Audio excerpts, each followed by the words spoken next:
Lucas Miller believed it was just a mandatory work dinner with his billionaire boss. When the dining room doors swung open, he froze. There were no executives waiting inside, only her parents. Lucas turned to leave, but Victoria Hale gripped his hand beneath the table, her eyes a desperate mix of pleading and command. In front of her mother and father, she smiled that perfect practice smile and said, "This is my boyfriend." Lucas sank into his chair, heart pounding, realizing he had just walked into a trap with no way out. Lucas Miller was 34 years old, and his life ran on a schedule tighter than a military operation. Every morning at 6, he woke his daughter Emma, made her breakfast, braided her hair the way her mother used to, and walked her 3 blocks to Maple Grove Elementary before catching the 715 train into the city. He had been Victoria Hale's executive assistant for 2 years, a position that demanded absolute precision and even more absolute availability. The salary was good. It had to be.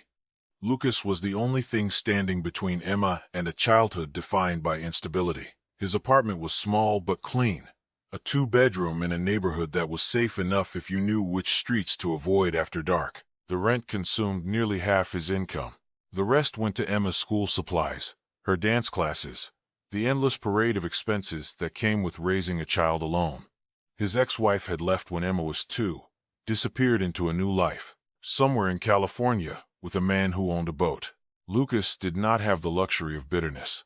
He had a daughter who needed him present, steady, and employed. Victoria Hale existed in a different universe entirely. At 32, she had built Hale Technologies into a $4 billion empire, a feat that made her the youngest self-made female billionaire in the country. Magazine covers called her a genius. Business rivals called her ruthless. Her own employees called her nothing at all, at least not to her face. She moved through the office like winter weather, efficient and cold, her presence lowering the temperature of every room she entered. But Lucas had seen the cracks. He had watched her hands tremble before board meetings. He had heard her voice break during late-night phone calls with her mother. He knew that beneath the designer armor and the billion-dollar valuation, Victoria Hale was a woman under siege. Her personal life, a battlefield where her parents held all the weapons. The dinner invitation had arrived like a summons. Victoria had stopped by his desk at 4:47 on a Thursday afternoon, her tone leaving no room for discussion. "I need you at dinner tonight, 8. The address is in your calendar." Lucas had opened his mouth to mention Emma, to explain that Thursday was pizza night, the one tradition he had managed to protect through 2 years of 70-hour weeks. But Victoria was already walking away, her heels clicking against the marble floor like a countdown. He called Mrs. Patterson next door, the retired teacher who sometimes watched Emma when emergencies struck. He listened to his daughter's small voice on the phone, asking why Daddy could not come home for pizza. He promised her ice cream on Saturday, knowing even as he said it that the promise felt like a bribe for his own guilt. By 7:30, Lucas was standing outside a restaurant that did not list prices on its menu, wearing his only suit and wondering what exactly he had agreed to. The restaurant occupied the top floor of a building that Lucas could never afford to enter under normal circumstances. A hostess in black led him through a maze of white tablecloths and hushed conversations until they reached a private room at the back. Victoria was already there, dressed in emerald silk that probably cost more than his monthly rent. She looked up when he entered, and for just a moment something flickered across her face. Relief, perhaps, or fear. "Lucas, thank you for coming." Her voice carried that boardroom confidence, but her eyes told a different story. "I want you to meet my parents, Robert and Margaret Hale." The man who rose from the table looked like money that had aged into authority. Robert Hale had the kind of face that belonged on currency, stern and unyielding. His handshake was firm enough to send a message. The woman beside him did not rise at all. Margaret Hale simply extended her hand as if expecting it to be kissed, her gaze traveling over Lucas with the clinical assessment of someone appraising livestock. "So, this is the young man," Margaret said. "Victoria has told us so little about you." Lucas glanced at Victoria, waiting for an explanation. Instead, she slipped her hand into his, with terrifying familiarity, and smiled at her parents. I wanted you to meet him in person first. Lucas is very private about our relationship. Our relationship. The words landed like a punch to his stomach. Lucas felt his professional training kick in. The instinct to adapt and survive that had carried him through customer service jobs and demanding bosses and a divorce that had nearly broken him. He did not contradict her. He did not pull away. He sat down at the table and began to play a role he had never auditioned for. The questions came like artillery fire. Robert wanted to know about his education, his career trajectory, his 5-year plan. Margaret wanted to know about his family, his background, the neighborhood where he had grown up. Lucas answered honestly about everything except the fundamental lie at the center of the evening. Yes, he had attended state on scholarship. Yes, he was an executive assistant. Yes, he was a single father. The temperature at the table dropped another 10 degrees. A single father. Margaret repeated as if the words required translation. How old is your daughter? 6. Her name is Emma, and her mother lives in California. We share custody on paper, but Emma lives with me full-time. The silence that followed was the kind that could smother small talk. Robert exchanged a glance with his wife that communicated decades of shared judgments. A single father, an assistant, a man who came with complications and baggage, and a child who would need to be accommodated. Victoria jumped in, her voice bright with a performance Lucas had never seen her deliver. Lucas is an incredible father. The way he balances work and parenting, it's one of the things I admire most about him. Emma is such a sweet girl. She loves to draw, and she's taking ballet classes. Top of her class, actually. Lucas stared at her. Victoria had never met Emma. She had never asked about her, never shown the slightest interest in the life Lucas lived outside the office. Yet here she was painting a picture of domestic intimacy that did not exist, building a castle out of lies. Halfway through the main course, Robert excused himself and asked Lucas to join him for a drink in the private study adjacent to the dining room. The request was not optional. Lucas followed the older man into a wood-paneled room that smelled of old money and older scotch. My daughter is not easy to know, Robert said, pouring 2 glasses of something amber and expensive. She has built walls that I cannot penetrate. Her mother cannot penetrate them. We worry about her. She works very hard, Lucas offered, accepting the glass. She works constantly. She has no life outside that company, no friends, no relationships. And then suddenly, you appear. Robert's eyes were sharp. Tell me honestly, do you care about my daughter? Lucas thought about Victoria's trembling hands, her late-night phone calls, the way she sometimes stood at her office window, staring at nothing, looking more alone than anyone surrounded by that much success should ever look. He thought about the lie he was living tonight, and the truth that existed somewhere underneath it. I do, he said more than I expected to. The words surprised him because they were not entirely false. Lucas confronted Victoria in the parking garage after dinner, his voice echoing off concrete walls and luxury vehicles that cost more than his annual salary. You used me? You told them I was your boyfriend without even asking, without warning, without giving me any choice in the matter. Victoria leaned against her car, arms crossed, that boardroom mask firmly in place. I needed a solution. You were available.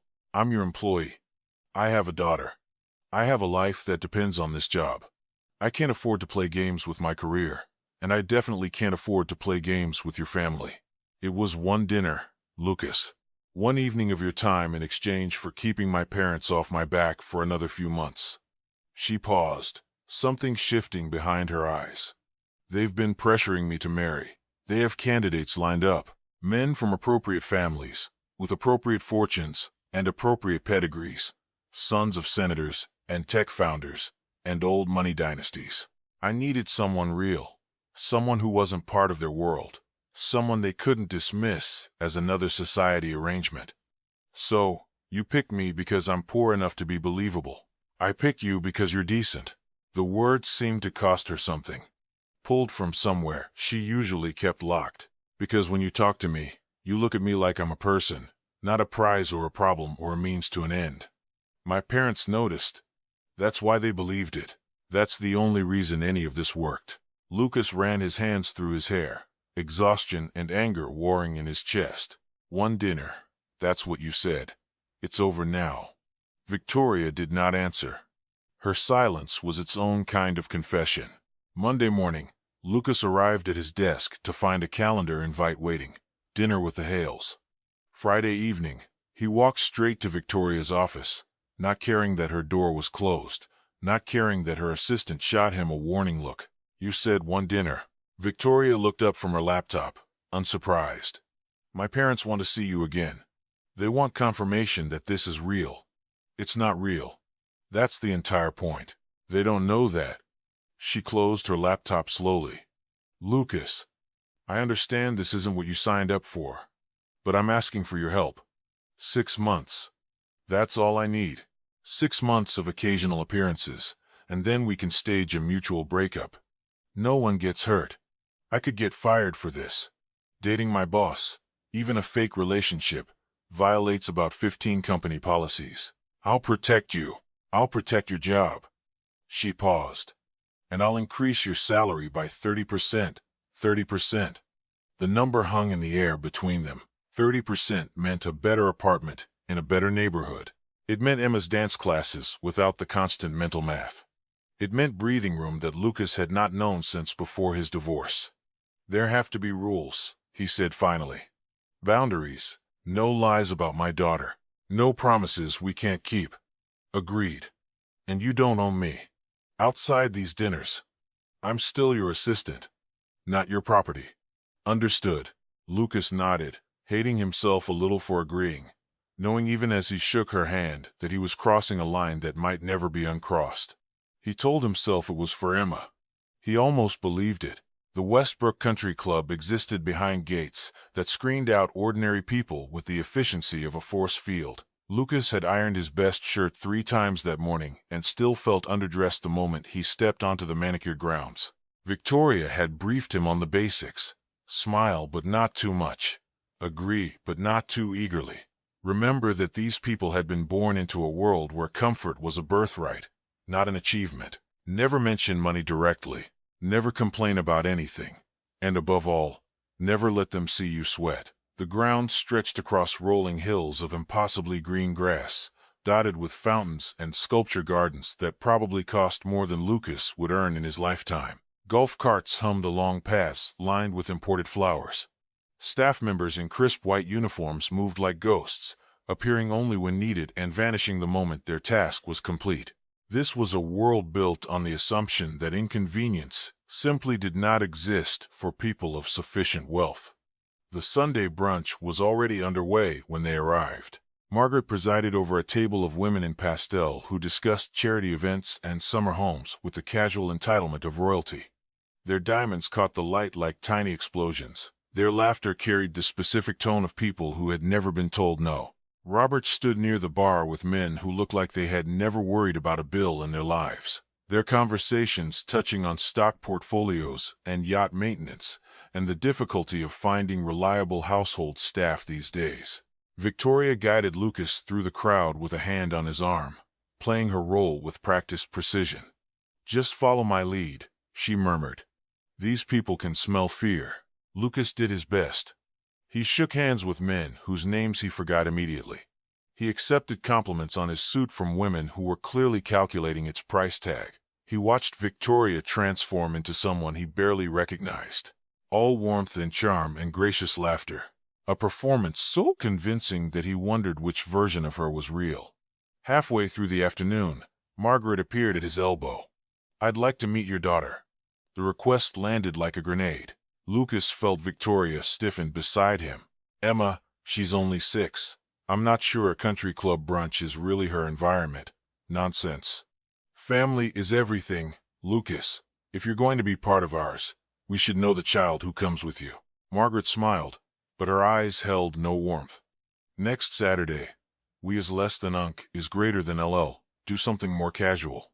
Lucas looked at Victoria. Her face revealed nothing, but her hand found his beneath her champagne glass, squeezing once in what might have been apology or warning. The lies were spreading, pulling Emma into their orbit, whether he wanted it or not. As they left the club, Lucas noticed something he had never seen before. Victoria's shoulders sagged the moment they cleared the gates, the performance draining out of her like water from a broken glass. She looked exhausted in a way that had nothing to do with physical tiredness. "I'm sorry about Emma," she said quietly. "I didn't know she would ask." "It's fine." It was not fine. "We can figure something out. Make an excuse." "No." Lucas heard himself say the word before he could stop it. "Emma's tough, and she's curious. She's been asking about my work life anyway." He paused. "But I tell her the truth always. I won't lie to my daughter about what this is." Victoria nodded slowly. "Then what do we tell her?" "That Daddy has a friend. A friend who needs our help pretending to be something she's not." The brunch with Emma changed everything. Lucas had prepared his daughter as best he could, explaining in terms a 6-year-old could understand that Daddy's friend needed help pretending something and that Emma's job was just to be herself. She wore her favorite yellow dress, with the sunflowers on it. Her hair in the braids she insisted on because they made her feel like a princess. Her tiny patent leather shoes clicked against the floor with each step, and she clutched Lucas's hand with the mixture of excitement and nervousness that defined most of childhood. When Victoria arrived to pick them up, Emma studied her with the unfiltered scrutiny that only children can manage. She tilted her head one way, then the other, as if trying to see past the designer clothes and perfect makeup to the person underneath. "You're very tall," Emma announced. "Do you play basketball?" Victoria blinked. "No, I run a company." "Oh." Emma considered this. "Do you have any pets?" "I have a goldfish named Quarterly Report." Emma giggled. "That's a silly name for a fish." The restaurant Margaret had chosen was exactly the kind of place Lucas dreaded, all white tablecloths and disapproving waiters. But Emma navigated it with 6-year-old confidence, asking for chicken nuggets in a room that probably had not served chicken nuggets in its entire history. Margaret's lips pursed. Robert looked amused. And then it happened. A waiter passed too close, his tray wobbling, and a glass of water toppled directly toward Emma. Before Lucas could move, Victoria was there, her hand shooting out to catch the glass, water splashing across her silk sleeve instead of Emma's dress. "Are you okay?" Victoria asked, crouching to Emma's level. Emma nodded, eyes wide. "You got wet. It's just water." Victoria smiled, a real smile that Lucas had never seen her direct at anyone. The rest of the brunch passed in a blur. Lucas watched Victoria with his daughter, watched her patience, her genuine interest. The way she listened to Emma's rambling stories about school and dance class, and the caterpillar she had found on the playground. This was not a performance. This was something else entirely. Later, at the park, Emma had insisted they visit. Lucas found himself sitting beside Victoria on a bench, while Emma conquered the jungle gym with fierce determination. "She's remarkable," Victoria said quietly. "The way you've raised her, the confidence she has, it's rare. She's the best thing I've ever done. I can tell." Victoria's eyes stayed on Emma. "The way you look at her like she's the center of everything." Her voice caught slightly. "No one has ever looked at me that way." Lucas turned to face her. "Victoria, don't." She held up a hand. "I'm not asking for pity. I'm just saying that I understand now why you agreed to this. Why you do everything you do. It's all for her. It started that way." Lucas paused, feeling something shift in his chest. "I'm not sure that's the only reason anymore." Victoria's phone buzzed with a text. She glanced at it, then showed him the screen. It was from her mother. "She's perfect. Perhaps there's hope for this relationship after all." That night, long after Emma was asleep and the apartment had fallen quiet, Lucas received one more message. Victoria's number, but different from her usual formal tone. "I meant what I said about Emma, about everything. Thank you," he typed back. "So am I." 3 dots appeared, disappeared, appeared again, then nothing. Lucas lay awake for hours, staring at the ceiling, wondering when exactly the lie had started feeling like the truth. The photographs appeared without warning. 3 months into their arrangement, Lucas and Victoria had settled into a rhythm. Weekend events with her family, occasional dinners at restaurants that still made Lucas uncomfortable despite his growing familiarity with their menus. Brief moments of contact at work that might have meant something or nothing at all. They had learned to read each other, to anticipate questions before they were asked, to present a united front that was becoming increasingly difficult to call fake. Victoria had started texting him good morning. Lucas had started saving articles he thought she might find interesting. Neither of them talked about what any of it meant, but someone was watching. Someone with a camera, and a grudge, and a very clear agenda. The first sign came from Harrison Wells, the company's chief legal officer, a man with the moral flexibility of a yoga instructor and the suspicious nature of a detective. He had been at Hale Technologies for 15 years, passed over for CEO 3 times, watching Victoria's meteoric rise with barely concealed resentment. He stopped Lucas in the hallway one afternoon with a smile that held no warmth, just calculation. "Miller, I've been meaning to chat. You and Victoria seem quite close these days. We work together closely. That's the nature of the position." Of course. Of course." Harrison's smile widened. "Though some might say the nature of your relationship extends beyond professional boundaries." Lucas felt ice form in his stomach. "I'm not sure what you mean." "No. Then you won't mind explaining these." Harrison produced his phone, swiping through a series of images. Lucas and Victoria at the country club, her hand on his arm. Lucas and Victoria at a charity gala, dancing too close for coworkers. Lucas and Victoria leaving a restaurant together, his hand on the small of her back. "Whoever took these was very thorough," Harrison continued. "Very interested in documenting what appears to be a romantic relationship between a CEO and her subordinate. You understand how that might look to the board, to shareholders, to HR. What do you want?" "Want? I don't want anything. I just think certain parties should be aware that such a relationship, if it exists, would be a clear violation of company policy." He pocketed his phone. "Someone has submitted a formal complaint. HR will be reaching out." The email arrived the next morning. Lucas was required to appear before the Human Resources Department at 2 to discuss allegations of an inappropriate relationship with his supervisor. He had 12 hours to decide how much of the truth to tell. Victoria found him at his desk, staring at the screen. "I know about the meeting." "Then you know we have a problem. We have a Harrison Wells problem. He's been angling for my position for years. This is just his latest weapon. His weapon is us." Lucas closed the email. "Victoria, if I tell them the truth, that this was fake all along, it makes both of us look like fools at best and frauds at worst. If I lie and say it's real, I'm violating every policy in the handbook. What are you going to do?" Lucas looked at her. Really looked, seeing past the armor and the title, and the billions to the woman underneath. The woman who had caught a glass of water to protect his daughter. The woman who stayed awake texting him at midnight about nothing important. The woman whose smile had started appearing more often and feeling more real with each passing week. "I'm going to tell them it's real," he said, "because I'm starting to think it is." The HR meeting was exactly as terrible as Lucas had expected. 3 executives sat across a polished table, Harrison Wells conspicuously absent, but his fingerprints all over the proceedings. They asked about the nature of his relationship with Victoria Hale. They asked when it had begun. They asked whether he understood the company's policies regarding workplace relationships between employees of significantly different positions. "Yes," Lucas said, "I understand the policies. And yes, Victoria and I are in a relationship, Mr. Miller. You're aware that such a relationship creates inherent conflicts of interest. I'm aware of the perception, but I've never received preferential treatment because of my relationship with Victoria. My performance reviews will confirm that." "That's not the point." The HR director leaned forward. "The point is that the appearance of impropriety can be as damaging as actual impropriety.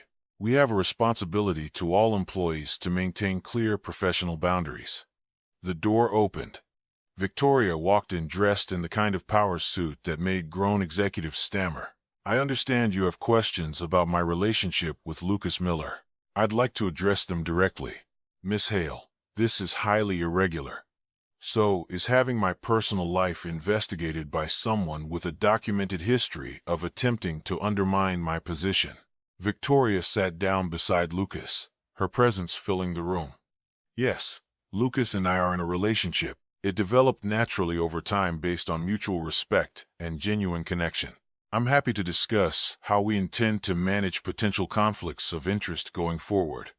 The meeting lasted another hour. Policies were cited, precedents were discussed, case studies were referenced, names redacted, but circumstances eerily similar. In the end, the committee delivered its verdict. Lucas would need to transfer to a different department within 60 days, maintaining no direct reporting relationship with Victoria, or one of them would need to resign from the company entirely. Victoria fought it. She cited precedent and logic and the fundamental absurdity of punishing two consenting adults for caring about each other. She pointed out that the complaint had originated from someone with a documented conflict of interest. She argued that the policy was designed to prevent abuse of power, not to prevent genuine relationships. But company policy was company policy written by lawyers and approved by boards and enforced without regard for the messiness of actual human lives. Even a billionaire CEO could not simply override rules designed to protect the company from itself. That evening, Lucas sat in Victoria's office as the sun set over the city skyline, painting the glass walls in shades of orange and gold. The view from the 63rd floor was spectacular, a reminder of everything Victoria had built, and everything that building had cost her. She had not spoken in 10 minutes, her gaze fixed on something he could not see, somewhere far beyond the towers and the traffic and the endless grid of streets below. "I never wanted any of this to touch you," she said finally. "The politics, the complications, Harrison's vendetta. You were supposed to be separate from all of it." "I'll resign," he said finally. "No." The word came out sharp. "I won't let you sacrifice your career for this." "It's not a sacrifice. It's a choice." He stood moving to stand beside her at the window. "Victoria, this started as a lie, a favor, a business arrangement. But somewhere along the way, it became something else. Something I didn't expect and don't want to lose." "Lucas, let me finish." He took her hand, feeling her fingers tremble slightly in his grip. "For the first time since my divorce, I've let myself imagine a future that isn't just about survival, a future that includes someone besides Emma. I'm not willing to give that up because Harrison Wells has a grudge and HR has a policy." Victoria turned to face him. Her eyes were bright with something that might have been tears. "What are you saying?" "I'm saying I'll find another job. A better job, probably. One where I'm not spending every day pretending I don't want to kiss my boss." He paused. "And then I'm saying I want to do this for real. No arrangement, no timeline. Just us figuring it out together." "And your daughter, Emma?" "Emma already thinks you're the coolest person she's ever met." "Something about a goldfish named after a financial report." Victoria laughed, the sound catching in her throat. "I can't promise I'll be good at this. Relationships, feelings, normal human connection. I can't promise I won't be insufferably optimistic and occasionally exhausting. You're already both of those things. Then we're starting from an honest place." Lucas smiled. Victoria was quiet for a long moment. When she spoke, her voice was steadier than he had ever heard it. "There's something I need to do first before we can move forward." "What's that?" "I need to tell my parents the truth about everything." The confrontation with Robert and Margaret Hale took place in their estate's formal living room, a space designed to intimidate visitors into submission. Victoria had requested the meeting herself, arriving with Lucas at her side and a determination in her eyes that her parents had never seen before. "Thank you for meeting with us," Victoria began. "There's something I need to tell you both. Something I should have said months ago." Margaret's expression sharpened. "What's wrong? Is there a problem with the company?" "No, the company is fine. This is personal." Victoria drew a deep breath. "Lucas and I are not actually in a relationship. When I first introduced him, it was a lie. I asked him to pretend to be my boyfriend to stop you from pressuring me about marriage." The silence that followed was absolute. Robert sat down his scotch glass with excessive care. You're telling us that for the past 3 months you have been deliberately deceiving us? That every dinner, every brunch, every family event was a performance, and Mr. Miller here was complicit in this deception. He was trying to help me. The fault is mine. Margaret's face had gone through several shades of emotion and settled on cold fury. I don't understand. Why would you do this? Why wouldn't you simply tell us you weren't ready for a relationship? Because you don't listen. The words came out harder than Victoria intended. Every conversation for the last 5 years has included hints about eligible bachelors, questions about my timeline, subtle pressure to produce an heir for the family legacy. I tried saying no. I tried explaining. You didn't hear me. So, I found another way to make the pressure stop. By lying to us. By surviving, the same way I've survived everything else in this family. By finding solutions, when honest communication failed. Robert stood, his frame casting shadows across the Persian rug. I'd like to speak with Mr. Miller alone. Lucas looked at Victoria. She nodded once, her hand squeezing his briefly before she withdrew to another room. The door closed behind her with the weight of a verdict. Sit, Robert said. Not a request, Lucas. You helped my daughter lie to her family for months. You accepted our hospitality, our trust, knowing every moment was based on deception. Robert's voice was calm, which somehow made it worse. You sat at my table. You shook my hand. You looked me in the eye and lied. I should have you removed from this house immediately. I should have you removed from my daughter's life entirely. Give me one reason why I shouldn't. You should, Lucas agreed, refusing to look away. But you haven't, which means either you're enjoying watching me squirm, or some part of you wants to understand why. Robert's expression flickered. Surprise, perhaps, at being read so accurately. You're bold for a man in your position. I'm honest. That's different from bold. Robert poured himself another drink, not offering one to Lucas. Tell me something. When I asked you in that restaurant months ago whether you cared about my daughter, what was your answer? I said yes. Was that a lie? Lucas met the older man's eyes. At the time, I wasn't sure. I knew I felt something, but I didn't know what to call it. The lines were blurry. He paused.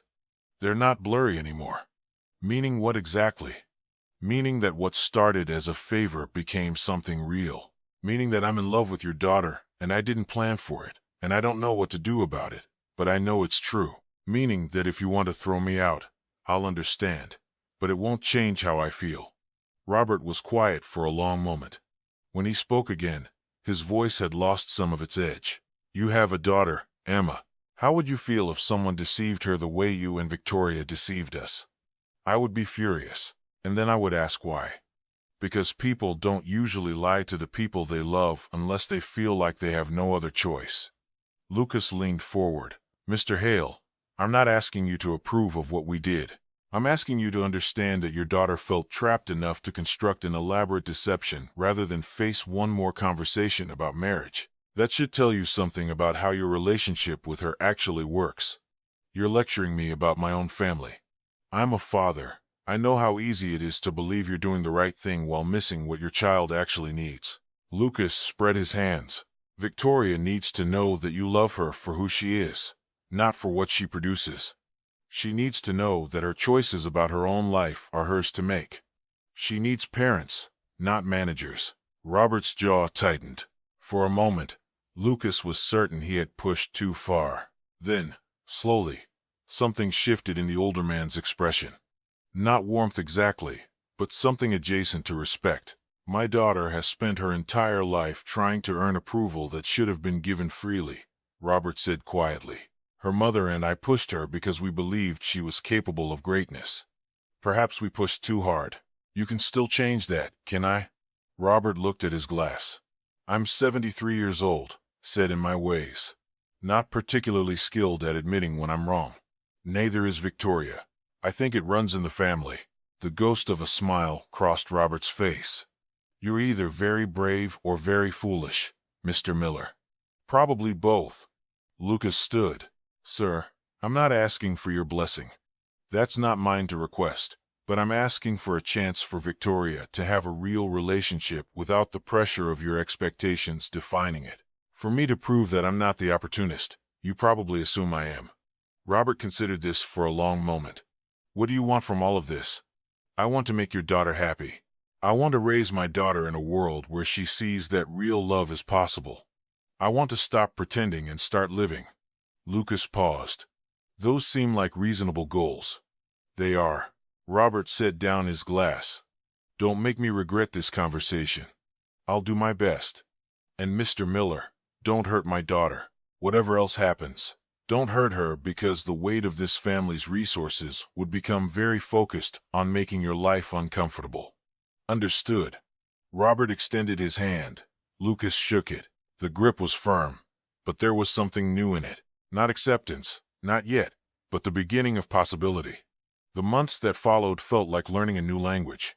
Lucas found a position at a smaller firm, less prestige, but more flexibility. Victoria restructured her schedule to create space for things that had nothing to do with quarterly reports. They went on real dates. Awkward at first, both of them unsure how to be together without the performance they had perfected. They argued about small things and important things, and discovered that conflict did not have to mean catastrophe. Emma adjusted to Victoria's presence in their lives with the adaptability of childhood. She asked questions, some difficult, and Lucas answered them honestly. No, Victoria was not her mother. No, she was not replacing anyone. She was someone who cared about Daddy and who wanted to be part of their family if Emma would let her. Emma considered this with 6-year-old gravity and decided that anyone who named a fish after boring work stuff was probably okay. One Sunday morning, 6 months after the confrontation with her parents, Victoria arrived at Lucas's apartment with bags of groceries and a determination to make pancakes. She had watched a tutorial video 3 times the night before. She had purchased a new spatula specifically for this occasion. She was, she announced, going to master the art of breakfast foods if it killed her. The results were mixed. The first batch burned while Victoria was distracted by a work email she had promised herself not to check. The second batch was raw in the middle because she had tried to compensate by lowering the heat too much. The third batch was actually edible, golden brown and fluffy. And by then, all 3 of them were covered in flour and laughing too hard to care about the mess. Emma had flour in her hair and batter on her cheek. Victoria's designer jeans would never be the same. Lucas stood at the counter, watching 2 of the people he loved most in the world, engaged in a debate about whether the pancakes should be in the shape of circles or hearts, and felt something settle in his chest that he had not felt in years. Peace.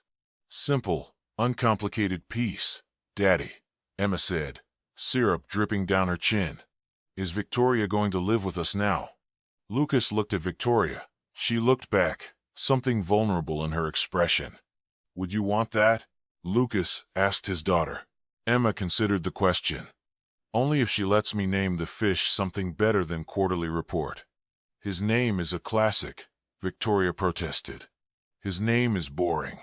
What about Captain Bubbles? Captain Bubbles lacks gravitas. What's gravitas? It means being serious and important.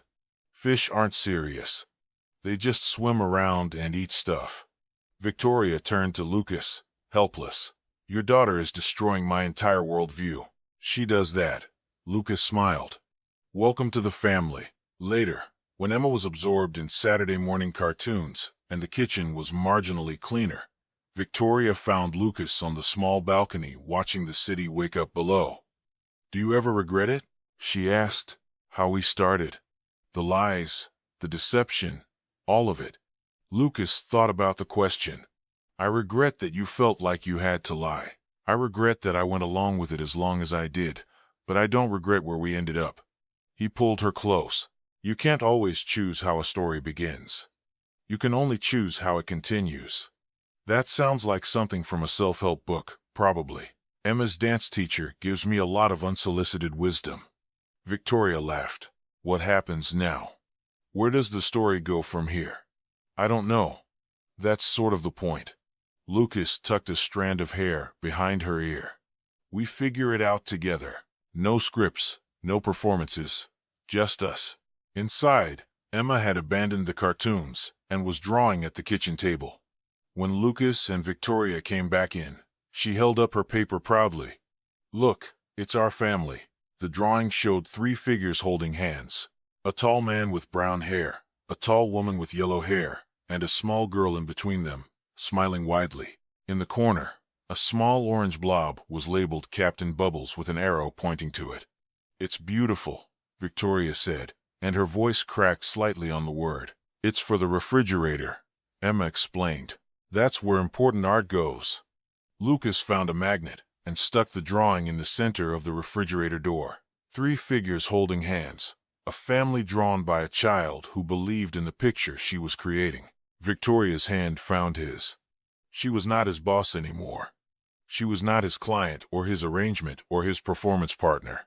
She was the woman he loved, standing in a small apartment that smelled like burned pancakes, looking at a child's drawing of something real. "A relationship built on lies can only survive if the truth is finally chosen," she said quietly. "Who said that?"